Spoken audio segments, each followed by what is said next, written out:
গোটা বিশ্বের সব মুমিন নারীদের জন্য আল্লাহ ফেরাউনের বউকে মডেল বানিয়েছে। কি নাম? আসিয়া। আহা, আল্লাহর সামনে একবার মাথা নত করেছে, পৃথিবীর কোন শক্তির সামনে মাথা নত করে নাই। আসিয়া এবং ফেরাউনের ফিনান্স মিনিস্টার, অর্থমন্ত্রীর বিবি লুকিয়ে কালিমা পড়েছে, সাইয়েদনা মুসা আলাইহিস সালামের উপর ঈমান এনেছে। ফেরাউন শুনে দুইজনকে ডেকে নিয়ে আসলো। অর্থমন্ত্রীর বউয়ের সাথে দুধের বাচ্চা, বলল দুইজন নাকি ঈমান এনেছো লুকিয়ে লুকিয়ে, এক আল্লাহরে ছাড়ো, আমি ফেরাউনরে সেজদা দাও। এরা বলল জীবন যাবে কিন্তু ঈমান যাবে না, জীবন দিব কিন্তু ঈমান দিব। প্রথমে ধরলো অর্থমন্ত্রীর বউকে, তাড়াতাড়ি আমার পায়ে সেজদায় লুটিয়ে পড়ো। সে বলে না, জীবন যাবে ঈমান যাবে না। বলল তাই নাকি, দেখি তোমার ঈমানের কত পাওয়ার। জল্লাদরে বলল কড়াইয়ের ভেতরে আগুন গরম করো, তৈল গরম করো, দুধের বাচ্চাটারে টেনে নিয়ে তেলের মধ্যে ছেড়ে দাও। কল্পনা করতে পারেন? দুধের বাচ্চাকে মায়ের বুক থেকে ছিনিয়ে নিয়ে তেলের মধ্যে ফালাচ্ছে, বাচ্চাটা রোস্ট হয়ে যাচ্ছে, আর বাচ্চাটা বড় মানুষের মতো মাকে বলছে, মা চিন্তার কারণ নাই, এটা উত্তপ্ত তেল নয়, এটা জান্নাতের বাগান। ভয় নাই মা, তুমি চলে আসো, তুমিও লাফিয়ে পড়ো, শাহাদাতের পেয়ালা থেকে মিষ্টি সুধা পান করো। মহিলার ঈমান আরো বেড়ে গেল। সে বলল আমি জীবন যাবে ঈমান যাবে। ফেরাউন বলল তোর ঈমান কত আমি দেখে নেব। এই মহিলাটাকেও উত্তপ্ত তেলের মধ্যে ছেড়ে দেয়। বাকি রইল ফেরাউনের বউ আসিয়া। আসিয়ারে ফেরাউন বলল, আসিয়া এক আল্লাহর ইবাদত ছাড়ো, আমারে সেজদা দাও। আসিয়ারও এক কথা, জীবন দিব ঈমান দিব। ফেরাউন বলে আসিয়া তোরে উলঙ্গ করব, বউ হয়েছিস, আই ডোন্ট কেয়ার। হাজার হাজার মানুষের সামনে নিজের বউকে উলঙ্গ করলো। তক্তার মধ্যে উলঙ্গ বউকে শুইয়ে হাতের মধ্যে পেরেক ঢুকালো, পায়ের মধ্যে পেরেক ঢুকালো। এক একটা পেরেক ঢুকায় তক্তার মধ্যে ছিদ্র হয়ে ঢুকে আর ফিনকি দিয়ে রক্ত বের হয়। আসিয়া চিৎকার মারে। ফেরাউন বলে তাড়াতাড়ি আসিয়ারে তেলের মধ্যে ফেল। আল্লাহ বললেন জিব্রাইল যা, জান্নাতটা তুলে নিয়ে আসিয়ার চোখের সামনে ধর, আমার আসিয়া জান্নাত দেখে দেখে যেন আমার কাছে আসে। মালিক তুমি জান্নাতে, তোমার পাশে আমায় একটি ঘর বানিয়ে দিও, একটি ঘর বানিয়ে দিও। সে বিভীষিকাময় মহাদিনে তোমার কাছে তুমি টেনে নিও। মালিক তুমি জান্নাতে, তোমার পাশে আমায় একটি ঘর বানিয়ে দিও। পড়েন আমিন। এই জন্য আসিয়াকে রব্বুল আলামিন গোটা বিশ্বের সব নারীদের জন্য মডেল বানালেন। তার মানে কাফেরের বউ মুমিন নারীদের মডেল, আবার নবীর বউ লূত আলাইহিস সালামের বউ, নূহ আলাইহিস সালামের বউ কাফের নারীদের মডেল। সুবহানাল্লাহ কইবেন না? এজন্য ইসলাম হচ্ছে অনেক ব্রড মাইন্ডেড। এই কোরআনের মধ্যে আল্লাহ সব দিয়েছে, আপনার যা দরকার। এই ফেরাউনের স্টোরিগুলো কোরআনের ভেতরে আছে না নাই? নূহ আলাইহিস সালামের ঘটনা আছে না নাই? তো বাচ্চাদেরকে সিংহ মামার গল্প, বিলায়ের গল্প না শোনায় কোরআনের গল্প শোনাবেন, নবীদের গল্প শোনাবেন। ছেলেগুলো ভদ্র হবে, ইসলাম শিখবে, আল্লাহওয়ালা হবে। চিল্লায় কোন ঠিক কিনা? যা দরকার আল্লাহ সব বলে দিলেন, আর বললেন বাস যা বলার সব বলে দিছি, নতুন করে আর কিছু বলবো না, মারামারি করার কোনো সুযোগ নাই। চিল্লায় কোন ঠিক কিনা? আমরা এখন ফতুয়া দিতে ব্যস্ত, বলি ও কাফের, ও কাফের, ও 10 কারণে কাফের, ও 20 কারণে কাফের। এই কাফের মরলে তার কবর দেয়া হলে কবরের উপর যে ঘাস উঠবে মাটিতে, ওই ঘাস যদি কোনো গরু খায়, ওই গরু যে দুধ দিবে, দুধ যে খাবে ওইটাও কাফের। এরকম উল্টাপাল্টা ফতোয়া আছে না নাই? এগুলো করা যাবে না। কোরআনের পথে আসতে হবে। কোরআন হচ্ছে আমাদের জন্য সমাধান। যা দরকার সব দিলেন। সাগরের অতল গহ্বরে কি আছে, প্রশান্ত মহাসাগরের নিচে কি আছে, পোর্টোরিকোতে কি আছে, আটলান্টিকের মারিয়ানা ট্রেঞ্চে কি আছে, আটলান্টিকের ঝঞ্ঝা বিক্ষুব্ধ সাগর বারমুডা ট্রায়াঙ্গেলের ভেতরে কি আছে, আল্লাহর কোরআনে আছে না নাই? কেমন গুলো তিমি মাছগুলো ঘুরে, সাগরের ভেতরে কি কি খনিজ সম্পদ দিয়েছেন, কি কি পানি দিয়েছেন, কোথায় কোথায় ক্যাকটাস দিয়েছেন। জিওগ্রাফিক্যাল চ্যানেলগুলো লোকজন দেখতে চান, এগুলো দেখবেন। দেখবেন যে সাগরের ভিতরে কত অভূতপূর্ব, কত কিসিমের, কত ডিজাইনের মাছ আল্লাহ বানিয়েছে। একটা মাছের কালারের সাথে আরেকটার মিল নাই। কোনটা সোনালী, কোনটা সবুজ, কোনটা কালো, কোনটা সাদা। আবার এমন মাছ আছে ওই মাছের মধ্যে টাচ করলে ইলেকট্রিক্যাল শক করে। কোন সুবহানাল্লাহ। ওই মাছ আপনি ধরতে পারবেন না। ওই মাছ যদি আপনি ধরেন ইলেকট্রিক্যালি শক করবে, আপনাকে ছেড়ে দিতে হবে। আবার উড়ুক্কু মাছ আছে, উড়ুক্কু মাছ, এটা সাগরের উপর দিয়ে উড়ে, যতক্ষণ মন চায় উড়ে, আবার লাফ দিয়ে পানির ভেতরে ঢুকে চিল্লায় বলেন আল্লাহু আকবার। আল্লাহ বললেন সাগর জলের অতল গহ্বরের কথা বললাম, পৃথিবীর মধ্যে যা যা আছে সাগরের কথা, মরুভূমির কথা, পাহাড়ের কথাও বললাম। বড় বড় পাহাড়ের কথাও কোরআনে আছে না নাই?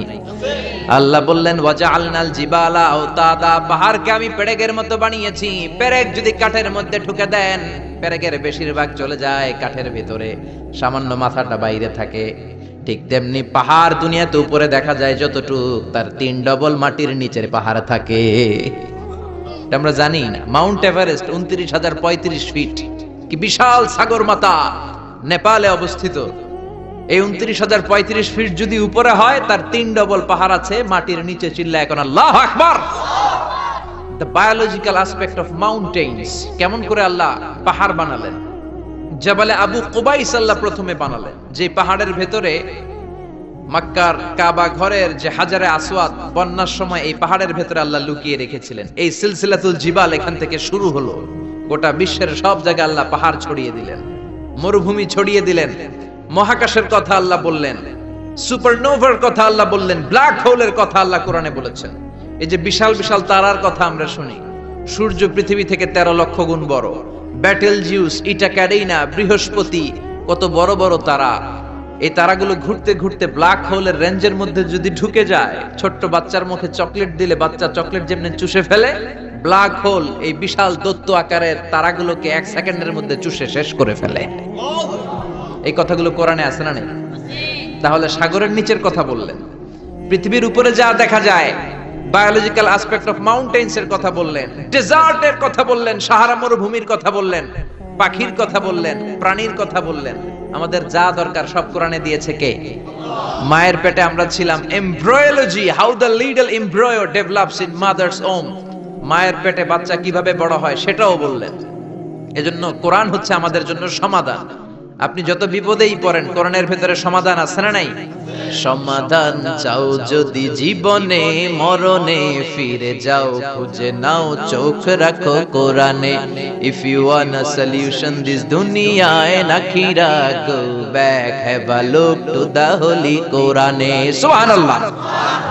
এজন্য ইসলামকে আপনি কোন একটা গণ্ডির মধ্যে সীমাবদ্ধ করতে পারবেন না।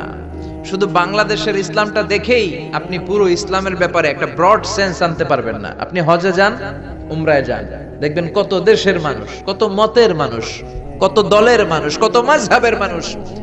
আব্দুর রহমান আস-সুদাইস নামাজ পড়াচ্ছে, তার পেছনে আমরা যারা নিচে বাঁধি তারাও আছি, উপরে বাঁধে তারাও আছে, যারা বাঁধে না তারাও আছে, ঠিক কিনা?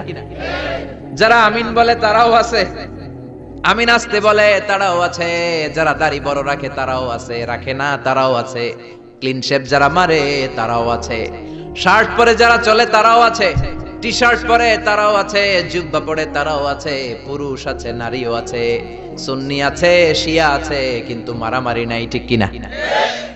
তো হজে যে যেটা দেখলেন ওইটা দেশে আনা যায় না একটু কষ্ট করে? হজের মধ্যে যে শিক্ষাটা আপনি গ্লোবাল ইসলামকে দেখলেন।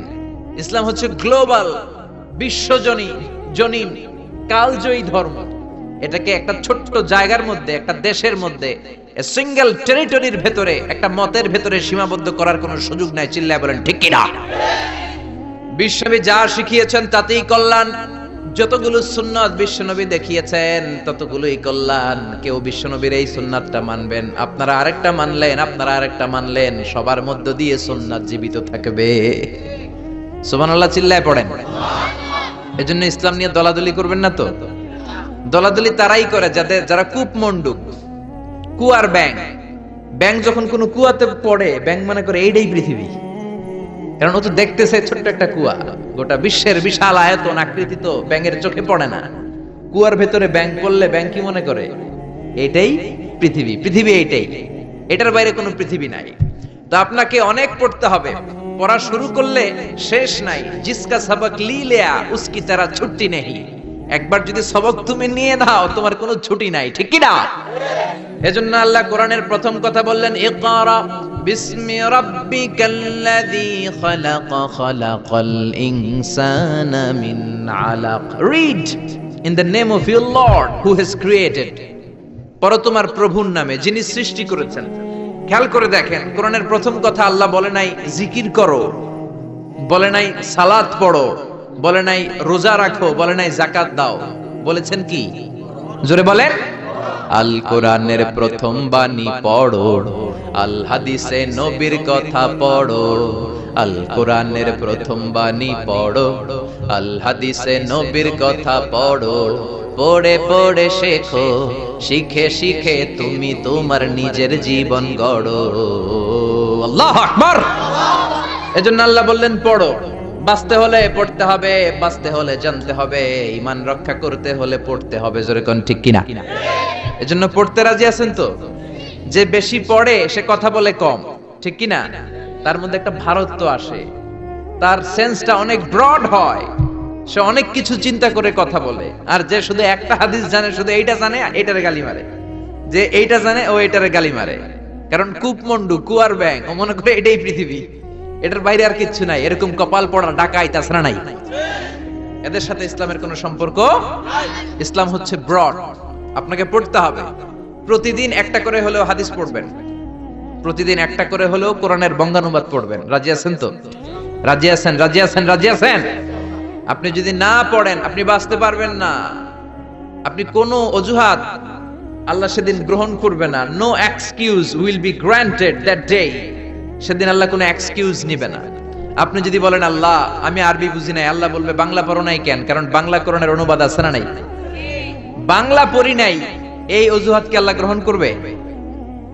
এজন্য কোরআনের অনুবাদ হয়েছে বিভিন্ন ভাষায়, শত শত ভাষায় কোরআনের অনুবাদ হয়েছে। আপনি যদি বলেন আল্লাহ আমি ইঞ্জিনিয়ার ছিলাম, কি ছিলাম?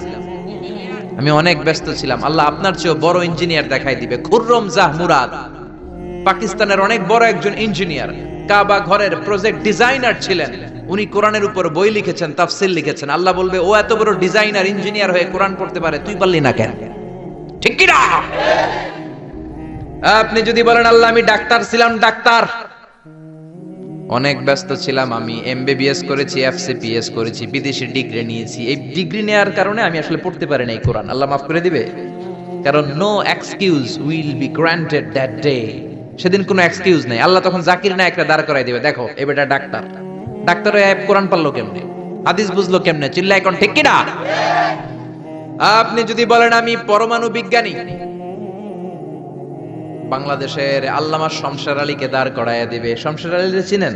The scientific indications of the Holi Quran, Islamic foundation থেকে একটা বই বেরিয়েছে। উনি পরমাণু বিজ্ঞানী, বাংলাদেশের ডক্টর শমশের আলী। উনি পরমাণু বিজ্ঞানী হয়েও কোরআন বুঝে, তুই বুঝলি না কেন? হিন্দু ভাই যদি কেউ এসে থাকো আমার মাহফিলে, তোমারও আল্লাহ ধরবে, কোরআন পড়লি না কেন? আপনি বলবেন আল্লাহ আমি হিন্দু, আপনারও ছাড়বে না। ভাই গিরিশচন্দ্র সেন, সে কোরআনের প্রথম অনুবাদ করেছে বাংলাদেশ। তারপরে কৌমিতেও পড়ায়, আলিয়াতেও পড়ায়, একটা হাদিসের কিতাব আছে মিশকাতুল মাসাবি, এটার প্রথম বঙ্গানুবাদ করেছে হিন্দুর বেটা হিন্দু গিরিশচন্দ্র সেন। হিন্দু হইয়া কোরআন পারে, তুই পারলি না কেন? ঠিক কি না? এজন্য কোন অজুহাত আল্লাহ নিবে না। কোরআন জানতেই হবে, কোরআন মানতেই হবে, কোরআন আপনাকে বুঝতেই হবে। কোরআন পড়লে আপনার জান্নাতি বানায় দিবে কে?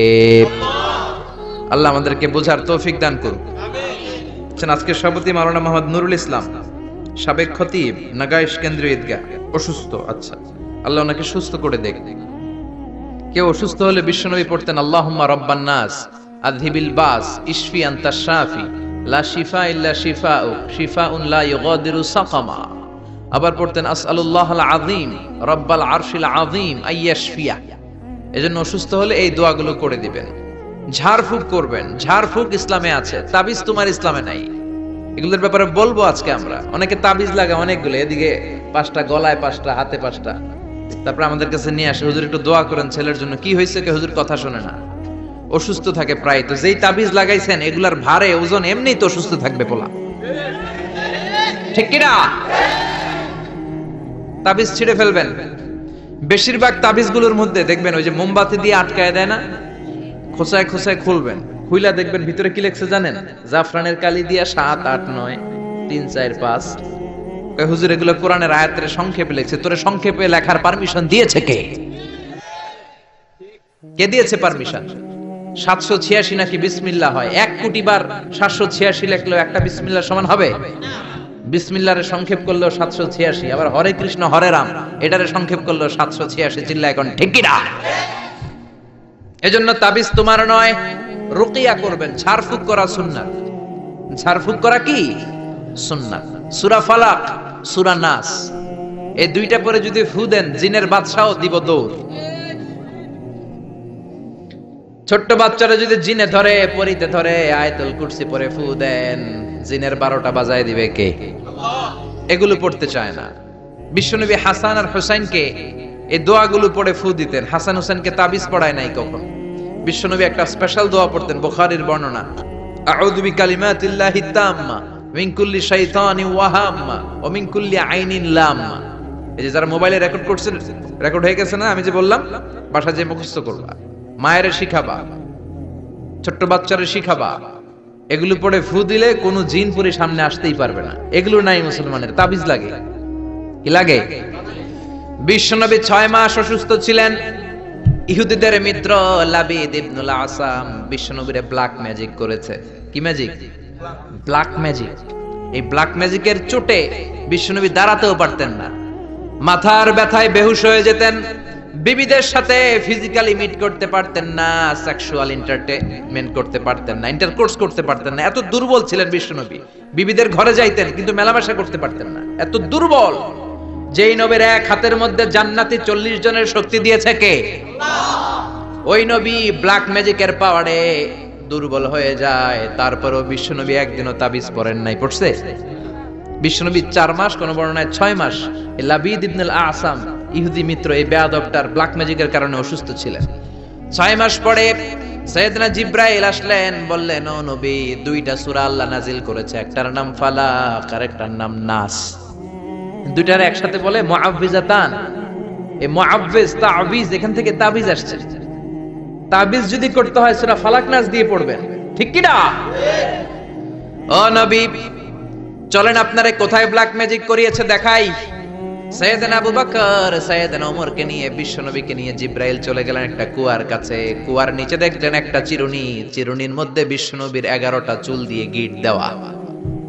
সূরা ফালাক আর সূরা নাসে আয়াতও আছে 11টা। নাজিল হলো কুল আউযু বিরাব্বিল ফালাক মিন শাররি মা খালাক। একটা একটা আয়াত সাইয়েদনা জিবরাইল নাজিল করেন, একটা একটা গিরা খুলতে থাকেন আর বিশ্বনবীকে সুস্থ করে দিতে থাকেন কে? আল্লাহ। 11টা আয়াত পড়া শেষ, 11টা গিট খোলা শেষ, চিরুনি থেকে বিশ্বনবী সুস্থ। এত সুস্থতার মধ্যে বিশ্বনবী তাবিজ ঝুলাই নাই। আর আমরা কিছু হইলেই তাবিজ আছে না নাই? এজন্য খবরদার এগুলো করবেন না। ঝাড়ফুঁক করবেন। অসুস্থ হলে, ব্যথা বেদনা হলে শিঙ্গা লাগাবেন। শিঙ্গা লাগানো সুন্নাত। কিন্তু বাদদানি মহিলারা যে মাথায় দিয়ে যায় পুকোয়ায় জুকোয়ায়, শিঙ্গা লাগায়, সাপের খেলা দেখায়, এগুলো বলে এলাকায় বলে পুকোয়ায় জুকোয়ায়, শিঙ্গা লাগায়। ওই শিঙ্গা না, বিশ্বনবী যে শিঙ্গা লাগিয়েছেন আরবিতে এটাকে বলে আল হিজামা, ইংরেজিতে বলে কাপিং। এই কাপিং করবেন। ছোট্ট একটা প্লাস্টিকের বক্স, উপর একটা ডান্ডা থাকে দেখবেন, একটা দণ্ড। এটা আপনার দেহের কয়েক জায়গায় যেখানে খুব ব্যথা বেদনা করে ছিদ্র করে কাপিং করে দিবেন। আধা ঘন্টা 1 ঘন্টার ব্যবধানে যত বিষ রক্ত আছে টেনে বের করে নিবে। মডার্ন মেডিকেল সায়েন্স অ্যাপ্রুভ করেছে, যেটা ল্যাবরেটরিক্যালি প্রুভড, কাপিং মানুষের দেহের জন্য অনেক স্বাস্থ্যকর। চিল্লা এখন সুবহানাল্লাহ। এজন্য বিশ্বনবী নিজেও শিঙ্গা লাগাতেন, সাহাবীদেরকেও শিঙ্গা লাগাতে বলতেন। আমাদের সমাজে এখন আমরা শিঙ্গা লাগাই না, ঝাড়ফুঁক করি না, খালি তাবিজের পিছনে দৌড়াই। আজকে থেকে ঝাড়ফুঁক শুরু করবেন। কেউ যদি অসুস্থ হয় সূরা ফাতিহা পড়ে ফু দিবেন। সুস্থ করবে কে? বিশ্বনবীর হাতে একবার বল্লা পোকা কামড় দিল, ব্যথার চোটে নবী কাতরায়। মা আয়েশারে বললেন, আয়েশা লবণের পানি গরম দাও, হাতের মধ্যে ঢালো। বিশ্বনবী সূরা ফাতিহা পড়তে লাগলেন আর ফু দিতে লাগলেন। মা আয়েশা লবণের পানি ঢালতে লাগলেন। মা আয়েশার লবণের পানি ঢালাও শেষ, বিশ্বনবীর সূরা ফাতিহা পড়াও শেষ, আঙ্গুলের ব্যথাও। মা আয়েশা বললেন, নবী আপনি সূরা ফাতিহা পড়ে ফু দিলেই তো ভালো হয়ে যায়, আমারে কষ্ট দিলেন কেন? আমার লবণের পানি গরম করতে বললেন কেন? বিশ্বনবী বললেন, আয়েশা লবণের পানির মধ্যে সোডিয়াম ক্লোরাইড আছে, it's a very natural pain killer, natural vaccine. লবণের ভিতরে কি থাকে? সোডিয়াম ক্লোরাইড থাকে, এটা আপনার পেইন কিলারের কাজ করবে। ব্যথার মধ্যে লবণ সিদ্ধ দিয়ে পানি ঢালেন, সুস্থ করে দিবে কে? আয়েশা, এই পানি দিয়ে চিকিৎসা হয় আর সূরা ফাতিহা পড়ে ঝাড়ফুঁক হয়। চিকিৎসার ঝাড়ফুঁক দুইটার সমন্বয়ে রোগ ভালো করে কে? অনেকে বলে হুজুর দোয়া করেন আমার জন্য অসুস্থ। কি রোগ? কয় ক্যান্সার। চিকিৎসা করছেন নি? কয় না, খালি দোয়া করেন আপনি। আমি বললাম আমার দোয়াতে আপনার ক্যান্সার ভালো হবে না, আপনাকে চিকিৎসাও করতে হবে, তারপরে হুজুরের কাছে দোয়াও চাইতে হবে। দুইটার সমন্বয়ে রোগ ভালো করে কে? বিশ্বনবীর সাহাবারা সফরে গেলেন, পথিমধ্যে দেখলেন অনেক মানুষের ভিড়, মানুষকে সরিয়ে এক সাহাবী ভেতরে ঢুকলেন। বুখারীর বর্ণনা। ঢুকে দেখে এক লোক শুয়ে আছে, সবাই মন্ত্র পড়ে ফু দেয়, সুমন্তর সু কালী কুত্তার গু। এরকম সুমন্তর সু আছে না নাই? সাহাবী বললেন, কি হয়েছে তোমাদের? লোকেরা বলল, যেই লোকটা শুয়ে আছে আমাদের নেতা, একটা অজগর সাপ পাইথন কামড় মেরেছে, আমাদের নেতা মরে যাবে, আমাদের সুমন্তর সু কালী কুত্তার গু এগুলো দিয়ে কিচ্ছু হচ্ছে না, কি করি? বুখারীর বর্ণনা। সাহাবী বলেন, আমার কাছে এমন এক জিনিস জানা আছে যেটা পরে ফু দিলে ভালো করবে কে? ওরা বলতে লাগলো, তাহলে তুমি করো। সাহাবী কয়, না করুম না, শর্ত আছে। কি শর্ত? 100 ছাগল দিবা। কয়টা ছাগল? কতিফু গানাম, এক পাল ছাগল দিতে হবে। সবাই চিন্তা করলো, যেটা অসুস্থ আমাদের নেতা, নেতা মরে গেলে আমরা হয়ে যাবো খেতা, ঠিক কিনা? ছাগলের কোনো সমস্যা নাই, বাড়ি বাড়ি ছাগল তুলতে শুরু করলো। এক পাল ছাগল তোলা হয়ে গেল। এবার সাহাবীরা ডেকে বলে, যাও ঝাড়ফুঁক করো। বিশ্বনবীর সাহাবী ওযু করে জিজ্ঞেস করলো, কোন জায়গায় কামড় দিয়েছে? পায়ের এই জায়গায় কামড় দিয়েছে। বিশ্বনবীর সাহাবী একবার সূরা ফাতিহা পড়ে ফু দিলেন, বন্ধ চক্ষুটা মুহূর্তের মধ্যে খুলে যায়। আবার ফু দেওয়ার পরে শোয়া থেকে বসে যায়। তৃতীয়বার ফু দেওয়ার পরে দাঁড়াইয়া হাঁটতে শুরু করছে। আল্লাহু আকবার! সব তো টাসকি খেয়ে গেছে। সাহাবা কয়, টাসকি পরে খাইও, আগে ছাগল দাও। 100 ছাগল নিয়ে বাপের বেটার মতো মদিনায় ফিরে আসতেছে। মাঝ পথে সাহাবাদের পেটে প্রচন্ড ক্ষুধা, কয়েকটা ছাগল জবাই করেও খাইছে গোশত। এখন চিন্তা করলো, হায় রে, কোরআন বেচা যে ছাগল লইলাম, এটা জায়েজ হয়েছে কিনা খাওয়াটা? বিশ্বনবীর মাসালা জিজ্ঞেস করার দরকার আছে না নাই? মদিনায় যে বিশ্বনবীর দরবারে হাজির, সালাম দেয়, ও নবী, সফর থেকে এসেছি, এমন এমন ঘটনা, 100 ছাগল এনেছি, ফাতিহা দিয়ে ঝাড়ফুঁক করেছি, জায়েজ হয়েছে কিনা বলেন। ছাগলের গোশত সবার পেটে ঢুকে গেছে আমাদের, এখন মাসালা দেন তাড়াতাড়ি। বিশ্বনবী বললেন, জায়েজ হয়েছে মানে কোরআনের দাম বাড়ায় আসছো মিয়া, ছাগলের গোশত কিছু থাকলে আমার ঘরেও দিও। আল্লাহু আকবার! এজন্য ঝাড়ফুঁক আছে যেখানে আমরা আছি, কিন্তু সেই ঝাড়ফুঁক হইতে হবে কোরআন দিয়ে। কি দিয়ে? নাকি সুমন্তর সু? মনে থাকবে, মনে থাকবে। আল্লাহ সহি সমঝ দান করুক, পড়ি আমিন। এবার আমরা সরাসরি কোরআন থেকে শুনবো। আমি শুরুতে সূরা লোকমান থেকে একটা আয়াত তেলাওয়াত করেছি। এই সূরা লোকমানের আলোকে কিছু কথা আপনাদের সাথে শেয়ার করব। পড়েন ইনশাআল্লাহ, আরো জোরে ইনশাআল্লাহ। সূরা লোকমান কোরআনের 21 পারার সূরা, 31 নম্বর সূরা। আয়াত আছে 34টা, রুকু আছে 4টা। আমরা দ্বিতীয় রুকু থেকে কথা শুনবো। সূরাটা মাদানী নয়, সূরাটা মাক্কি। সূরাটা কি? মানে হিজরতের আগে অবতীর্ণ হয়েছে। কোরআনে ব্যক্তির নামে মোট 8 সূরা। কয় সূরা? সবাই বলেন না। 8টা সূরা ব্যক্তির নামে, এর মধ্যে 6টা হচ্ছে নবীর নামে, 2টা ওলির নামে। 6টা নবীর নামে। এক হচ্ছে সূরা ইউনুস, সূরা ইউসুফ, সূরা হুদ, সূরা নূহ, সূরা মুহাম্মদ, সূরা ইব্রাহিম। এই 6টা কাদের নামে? নবীর নামে। আর 2টা ওলির নামে, একটা হলো মহিলা ওলি আর একটা পুরুষ ওলি। মহিলা ওলি হচ্ছে মারইয়াম, ঈসা আলাইহিস সালামের মা, ওনার নামে একটা সূরা আছে না নাই? কাফ হা ইয়া আইন সাদ আছে না নাই? আর একটা হচ্ছে পুরুষ ওলি, তিনি হচ্ছেন লোকমান আলাইহিস সালাম। কোন সুবহানাল্লাহ। লোকমান আল হাকিম, আল্লাহ ওনাকে অনেক জ্ঞান দিয়েছেন, অনেক প্রজ্ঞা দিয়েছেন, অনেক মেধা দিয়েছেন, অনেক বুদ্ধিমত্তা দিয়েছেন। উনি ওনার ছেলেকে 10টা উপদেশ দিয়েছেন। এই উপদেশ বাণীগুলো আল্লাহর কাছে এত ভালো লেগেছে, আল্লাহ সরাসরি কোরআনের মধ্যে উপদেশগুলো তুলে ধরেছে। সুবহানাল্লাহ বাড়িতে যে বলেন। প্রজ্ঞার মোড়কে সুসজ্জিত 10টা উপদেশ বাণী, মহামূল্যবান উপদেশ বাণী। এখানে বাবা যারা এসেছেন আপনারা সবাই আপনাদের ছেলেদেরকে এই উপদেশগুলো দিতে হবে, এখন থেকেই তাদেরকে কোরআন শিখাতে হবে। এই জন্য ইসলাম বলে জন্ম নেওয়ার পরে বাচ্চার কানে তুমি আজান দাও, যদিও বাচ্চার উপর এখনো তার আমলনামা শুরু হয় নাই, কিন্তু তার কানের সামনে ইসলামটা তুমি পৌঁছে দাও। এখনো তার নামাজ ফরজ না, রোজা ফরজ না, বড় হয় নাই, আমলনামা শুরু হয় নাই, কিন্তু জন্মের পরেই আজান, কারণ ইসলামটাকে কানের সামনে তুলে ধরো। 7 বছর বয়স হয়েছে, একটা সুন্দর নাম রাখো। সুন্দর নামের দরকার আছে না নাই? এখন সুন্দর নাম রাখতে চায় না। আজকে যার বাসায় খেলাম, ছেলের নাম আল ফারাবি, একজন বড় দার্শনিকের নামে নাম, খুব সুন্দর। এগুলো রাখবেন। লোকমান এই নাম রাখবেন। লোকমান নামটা কেমন লাগে? সুন্দর লাগে তো? এই ভালো ভালো নামগুলো রাখবেন, তাহলে ছেলেগুলোর ভদ্র বানাবে কে? এখন অনেক বাসায় গেলে বাচ্চাদের এমন নাম শোনা যায়, অবাক হয়ে যায়। চাচা গ্রাম থেকে শহরে আসছে ভাতিজার সাথে দেখা করতে, গ্রাম থেকে শাকসবজি নিয়ে আসছে।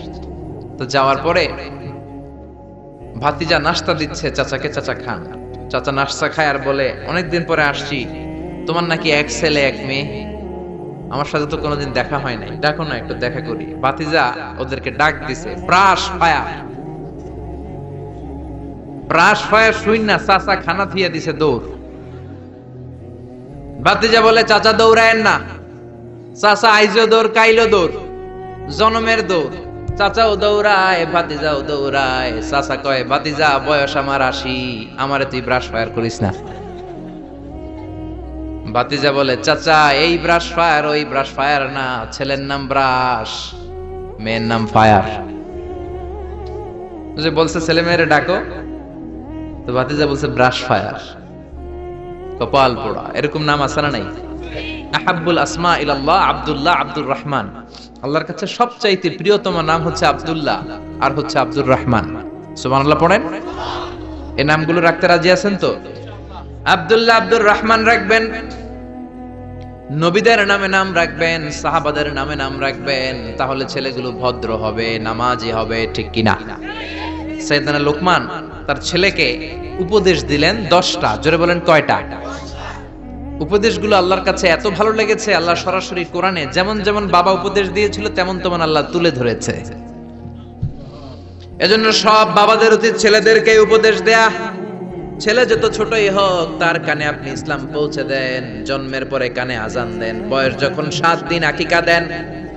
আকিকা অনেকে দেরি করে দেয়, কুরবানির সাথে দেয়, হ্যাঁ আদায় হবে, কিন্তু 7 দিনে দিলে সুন্নাত সম্মত আদায় হবে, ঠিক কিনা? 7 দিনে দিবেন। 7ম দিনে মেয়ে হলে 1টা খাসি, ছেলে হলে 2টা খাসি। বিশ্বনবীর সুন্নাহ নিয়ে আপনি থাকেন, এটার মধ্যে বরকত, রহমত, মার্সি, ব্লেসিং চাচারা নাই। 7 দিনের দিন নাম রাখবেন, আকিকা দিবেন, কোরআন শিখাবেন। ছেলে যখন বড় হবে, ছেলের হাতে কোরআন তুলে দিবেন, ছেলেটা কোরআনওয়ালা হবে। আর যদি ছেলের হাতের মধ্যে গানের বাদ্যযন্ত্র তুলে দেন, গানকে ভালোবাসবে। আমার বাবার মুখে প্রথম যেদিন শুনেছিলাম গান, সেদিন থেকে গানি জীবন, গানি আমার প্রাণ। আমার মায়ের আদেশ বাবার মতো গাইতে হবে গান, সেদিন থেকে গানি জীবন, গানি আমার প্রাণ। তো গান জীবন প্রাণ তো হইবই। গান শিখাইছেন, কোরআন শিখান নাই, কপাল পোড়া। গান না শিখায়া ছেলেটারে যদি কোরআন শিখাতেন, ছেলেটা বলতো বাবার মুখে প্রথম যেদিন শুনেছি কোরআন, সেদিন থেকে কোরআনি জীবন, কোরআনি আমার প্রাণ, ঠিক কি না? এজন্য জীবনটা শুরু করবেন কোরআন দিয়ে, জীবন শুরু করবেন ইসলাম দিয়ে, তখনই ছেলেগুলো ভদ্র হবে। ছোট্ট অবস্থায় ইসলাম শিখান, ছোট্ট অবস্থায় নামাজ শিখান।